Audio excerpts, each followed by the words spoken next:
ఏ అధికారము లేదు. లేదు. ఉన్న అధికారములు దేవుని వలన నియమించబడి ఉన్నాయి. కాబట్టి అధికారమును ఎదిరించువాడు దేవుని నియమమును ఎదిరించుచున్నాడు. ఛత్తీస్గఢ్ శాసన అంటారు. కానూనుకు అనుసారమే చదువు. శాసనం చెప్తుంది కలిసి నడవట్టుందా, విడిపట్టుకుంటుందా? ఇప్పుడు మన బాబా అంబేద్కర్ డాక్టర్ గొప్ప వ్యక్తి, గొప్ప కులస్తుడు. మహాగాంధీ తక్కువ కులస్తుడు. వీరిరువురు మనసు కలిపేసింది.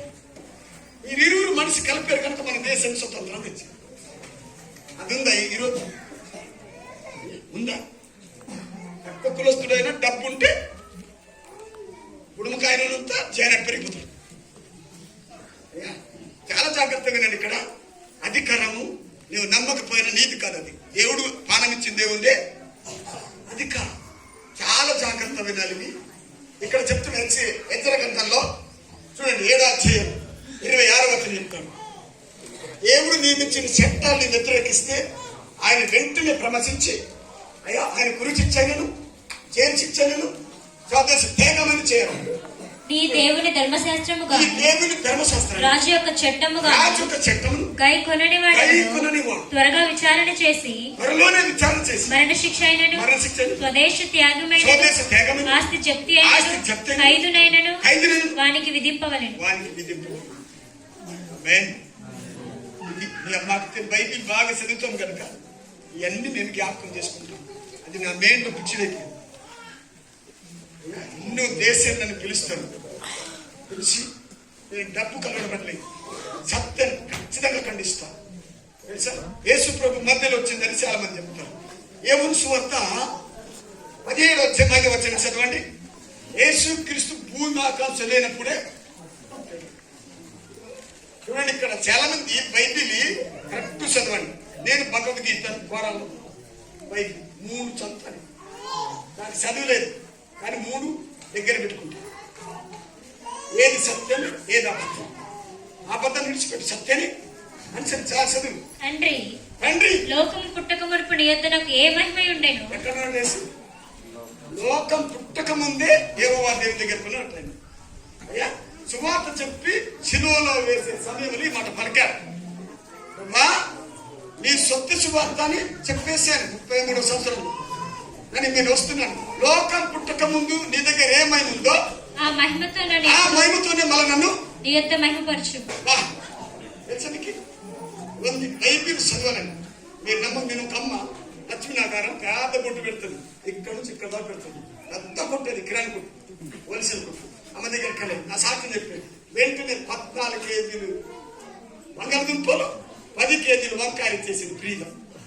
వెంటనేమ్మా బైబిల్ ఇస్తాను చదువుతావా అంటే ఇచ్చే పాస్టర్ గారు అని బైబిల్ ఇచ్చింది. ప్రేమస్తుడు చాతరంగా బైబిల్ ఎందుకోడు, తీసుకోడు. కానీ నేను తీసుకోడు.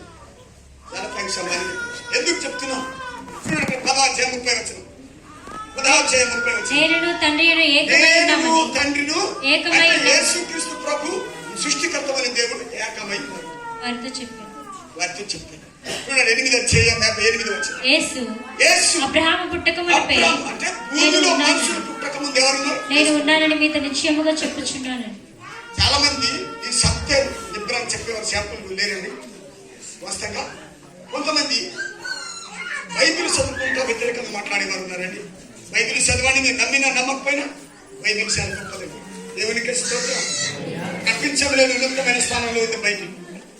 దేవునికి స్తోత్రం. హల్లెలూయా. నరుడు పుట్టక ముందే నేను ఆయనంతా తీసుకుంటాను. 4వ అధ్యాయం 39వ వచనం ఏమంటుంటే చూడండి. ఇక్కడ పైన ఆకాశం అందే గాని కింద భూమి అందే గాని భూమి కింద నీళ్లు అందే గాని నాకు తప్ప వేరొక దేవుడు లేడు. చదువు. కాబట్టి యెహోవాయే దేవుడని మరి యొక్క దేవుడు లేడని ఎరిగి జ్ఞాపకమునకు తెచ్చుకొను. నిన్న నల్లబెల్లి కూడా నాగార్జున రావని సర్పంచ్ మన కోయలోనే నాగార్జున రావని చూడండి. ఆయన నాన్నగారు నేను సర్పంచ్ నిలబడాలి అన్నాడు. ఏమన్నాడండి? సర్పంచ్గా నిలబడ్డాడు. రాజకీయాలంటే చాలా జాగ్రత్త బాబు. ఎట్టబడితే మాట్లాడకపోతే కుదరదు. రాజకీయాలంటే ఏమనుకుంటారు? చాలా జాగ్రత్త మాట్లాడని ప్రార్థన చేశాడు. ప్రార్థన చేస్తే 10 మంది పోటీ పెట్టి దేవి నమ్మిన బిడ్డలకి ఈ బూతు రాజకీయాలు 10 మంది అప్పుడు ఓటు పెట్టే సమయంలో 10 మంది ఆయన ఓడించడానికి ప్రయత్నం చేశారు. మెజార్టీలో వచ్చేసాడు. అలాగే వేగులూరు ప్రాంతాల్లో చిన్న బస్సి బాబు, నేను సర్పంచ్ ఉంటాను. అయ్యా బాబు నీకు తెలియలేదన్నా బాబు, 10వ తరగతి సందేహం కాదు అయ్యా, 15-20 సంవత్సరాలు ఉంటుంది. ఆయన సర్పంచ్ ప్రార్థన ఫోన్లోనే ప్రార్థన చేశాడు. ఆయన మామూలు మేజర్ రాలేదు. అయ్యా మన తూర్పాక పండుగ కూడా మన కోయం అమ్మ అద్భుతం, నేను సర్పంచ్ మేజర్లో వచ్చింది గారు చూడండి. ఎందుకు చెప్తున్నాడు? దేవుడిచ్చిన అధికారం. ఆమేన్. దేవుడు ఉన్నాడు. అవునా? అద్భుతమైన మాటలు. చాలా జాగ్రత్త. సేవ క్రిస్మస్ పెట్టుకున్నారు. నీ హృదయం మారిందా? నీ తలపు మారినాయా? నీ ఆలోచన మారిందా? నీ నడక మారిందా? నీ సూపులు మారినాయా? నీ చేతి పనులు మారినాయా? దేవునికి ఇష్టం ఉన్నాడు. యేసు ప్రభు భూలోకానికి వచ్చింది. ఆయన రూపంగా మనం మారి జీవించినప్పుడు భూలోకానికి వచ్చింది. ఇది తప్పకుండా దేవుడు నీకు నాకు అనుగ్రహించినటువంటి గొప్ప తరుణ. దేవునికి స్తోత్రం. ఒకరి మీద మనం ఒకరు దూషించకూడదు. ఒకరినొకరు మనం సంఘర్షణ పెరగకూడదు. మనమందరం కలిసి జీవించాలి.